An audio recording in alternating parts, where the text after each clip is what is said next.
কি হচ্ছে এসব রাফসান? কি হচ্ছে মানে? কি হচ্ছে মানে তুমি বুঝতে পারছো না? হ্যাঁ, আর কয়দিন পর আমাদের বিয়ে, তুমি একটা মেয়ে নিয়ে এরকম লাইভ শোতে কি করছো এগুলা? সাথী, এটা আমার প্রোগ্রাম, আর প্রোগ্রাম হিট করার জন্য অনেক কিছু বলা লাগে যেগুলো তোর মাথায় ঢুকবে না। আমার মাথায় এত কিছু ঢুকতে হবে না। প্রোগ্রাম হিট করার জন্য একটা মেয়ে নিয়ে লাইভে প্রেম প্রেম খেলতে হবে?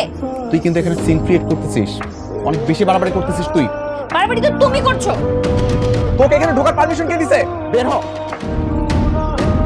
তোমার সাথে কিছু কথা আছে। বলো, শুনি কি বলবো। আমি সাথীকে বিয়েটা করতে চাই না। বলো বাবা। রাফসান সাথীকে বিয়ে করতে চাচ্ছে না।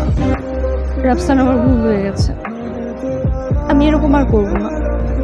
আমার সত্যি ভুল হয়ে গেছে। তুই নিজেকে পরিবর্তন করতে পারবি না। পারবো, প্রমিস। তুমি যা বলবো তাই হবে। তুমি বিয়েটা ভেঙে দিও না। আমার যা বলার আমি বলে দিয়েছি। রাফসান দেখো, তুমি জানো আমি তোমাকে কত ভালোবাসি। তুমি এই বিয়েটা ভেঙে দিলে আমার অনেক কষ্ট হবে। প্লিজ এরকমটা করো। রাফসান, আমাদের সঙ্গে সম্পর্ক নষ্ট করে দিও না। আমি আর কোনো ভুল করবো না। দাদি বলো না রাফসানকে, আমি আর কোনো দোষ দেখবো। শেষবারের মতো আমাকে মাফ করে দাও প্লিজ।